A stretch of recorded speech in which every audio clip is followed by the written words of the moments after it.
Lumos Maxima. Lumos Maxima. Lumos Maxima!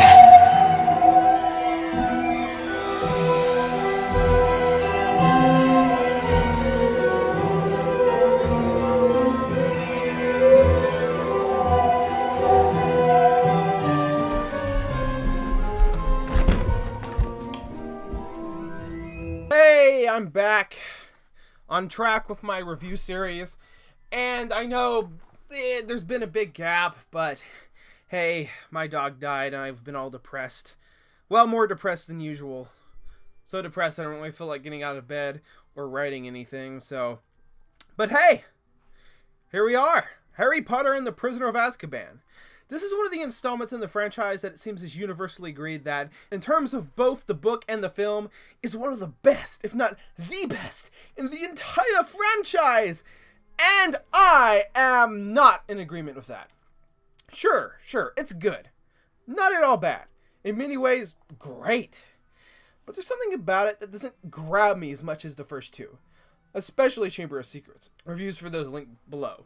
But why is that this installment has never grabbed me? Well, I guess it's time to take a closer look at why this one just isn't as magical. And of course, this is my opinion. I've known this is many other people's favorite installment, and I think that's perfectly fine. And I still think it's great. I've just heard so much praise about how much of a masterpiece it is, and I thought I'd throw some issues I personally have into the mix. Finally, we have something to talk about. This installment is where the film and the movie finally diverge into more distinct entities, though in all honesty, the general plot is still the same. Just the usual corners cut for pacing. The biggest, most noticeable difference in the novel is that for the first time, we get to see an entire season of Quidditch played out. In the first two, there was always a reason why Harry, our main character, was never able to finish out the season. But here, we are actually able to get invested. Especially seeing that in this book, they actually held off fighting the biggest opponent, Slytherin, until the end. The way Harry's overall conflict with Malfoy, especially in how the Buckbeak story ties in, really amplified the tension for winning the Quidditch match on a more personal level, besides the generic, we gotta win this, and it doesn't really tie into the plot, sort of thing. And honestly, this is the most interesting Quidditch ever got in the novels. And the whole subplot with the Firebolt was completely dropped, as he does not really receive it until the end of the film. But I would really say that Prisoner of Azkaban is still a great read. There's more complexities woven into the story that make it more compelling in some aspects, and overall the school year is way more fleshed out. But my big problem is that Prisoner of Azkaban is where the novels begin to feel rushed for me. Only for 2 installments though. After the major success of her first novels, it's clear J.K. Rowling felt pressure to get one out a year, even when the novels began to get really long. This culminated in Goblet of Fire, which we'll get to when we get to. With Prisoner of Azkaban, there's one big flaw, instead of many, that drops it below the others for me personally. And that is something that is the same with the movie, so I'll just talk about it there. But for now, I feel comfortable saying that Prisoner of Azkaban is a great, if overrated, book. 8.5 out of 10. And the same for the movie. I adore this film. My thoughts on it are just slightly below everyone else's, mainly because of a few flaws. But let's get all the great out of the way before I become Debbie Downer.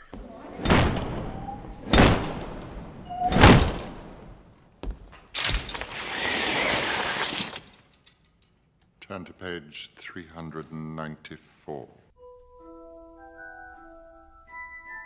Even as someone who thinks this film is overrated, I'm perfectly willing to accept that this is one of the best, if not the best, direction in the entire Harry Potter franchise. With Alfonso Cuarón at the helm, this film takes over into a wonderfully stylistic and magical entry into the franchise.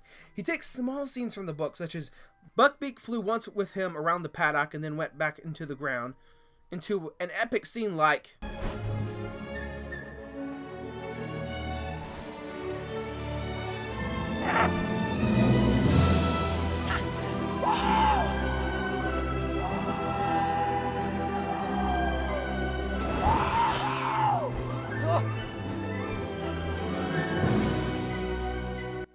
That's the point of turning a novel into a visual medium.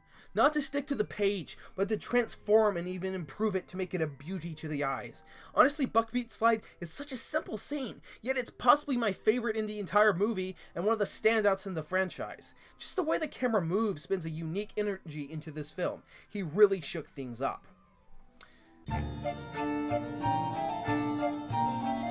I adore the classical sound of the first two Harry Potter soundtracks, but John Williams took everything into a very unique spin with his final musical addition to the franchise.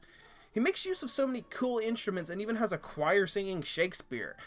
If I had a problem, is that he doesn't really use themes from the first two installments besides Hedwig's theme.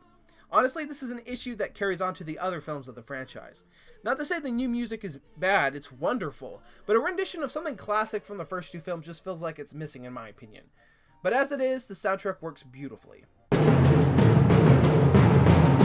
One of the things I've always found interesting to note in this movie is how fundamentally different Hogwarts looks all of a sudden. In the first two movies, it's mostly flat ground, but all of a sudden there's these added hills and bridges all over the place. It's kind of bizarre. Not to say I don't like these changes, but it makes for bad continuity. If it gradually changed all over the films, I would be more okay with it, but here it just almost feels like a soft reboot in terms of visual style, especially if the necessary change of a new Dumbledore. This may have been where changing things up may have gone a bit too far, especially when looking back on this franchise as a whole. Again, I don't dislike the expanded grounds, in a way I prefer it, but gradual change would have made more sense than, what, is Hogwarts sentient and got plastic surgery over the summer? Is it magically transforming? It just messes up the set geography that was important in the first two films' exploration. It's not a huge problem, just something that rather irks me. One thing I thought this film was rather awkward with was a lot of the delivery of the exposition. The scene from the Shrieking Shack in the novel was several chapters of explanation for backstory and such, and of course you can't really cram all that into a film. But for this, the scene feels very sloppily executed. They don't even get around to explaining that James, Sirius, Remus, and Pettigrew were the Marauders that made the map. I sort of feel the way they chose to do it in the film feels rather strange. Honestly, this is mostly a nitpick, and my actual problem with the film that I consider legitimate is coming up next.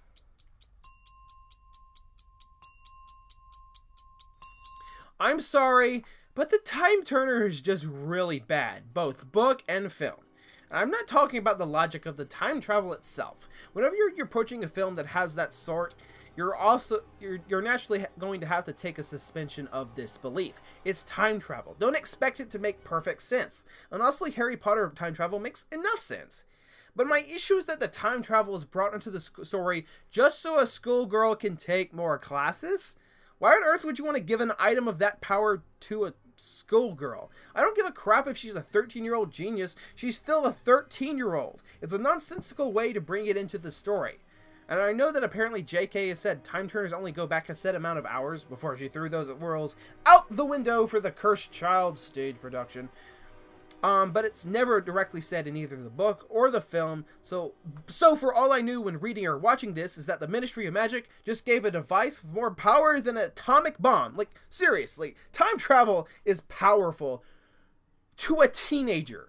And isn't there better uses out there for this thing? You could stop murders, you could solve crimes, but giving it to a school kid so she can get more stress out over a ridiculous workload? And even then she uses it to fool them and stop a planned execution and let a hunted criminal escape? I just feel like that even the addition of the Time Turner to the universe is very flawed. I know the Ministry can be portrayed as a corrupt and inefficient in later installments, but this just goes a little too far.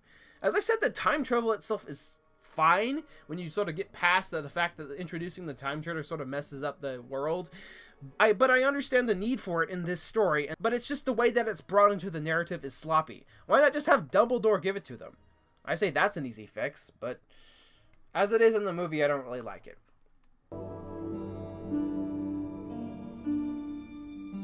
I mainly railed on about the Time Turner to explain why I thought this was a lesser installment than Chamber of Secrets, but I still freaking love this movie. It's inventively directed, gorgeously shot, and the kid actors are just getting better and better. I swear that Daniel Radcliffe's execution of this scene... You're dying.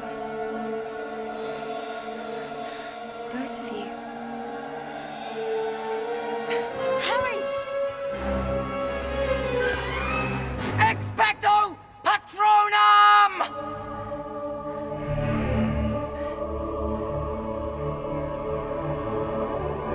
That is completely amazing. David Thewlis is a brilliant addition to the franchise as Professor Remus Lupin, the only good Defense Against the Dark Arts teacher Harry ever had, and has a strong emotional core that keeps tying into J.K. Rowling's central themes of love. So I'm just going to give Harry Potter and the Prisoner of Azkaban a 9 out of 10. It's still a good movie, just not a masterpiece. So in recap so far, the first 3 Harry Potter books and movies have been rather great in total. I can have various issues, but I just love all 3. I think the franchise is yet to stumble in this retrospective. Well, at least 3 installments is an okay track record. Thank you so much for watching. Something is coming up next, and please subscribe to my channel if you feel sufficiently inclined. Lumos, I solemnly swear that I'm up to no good.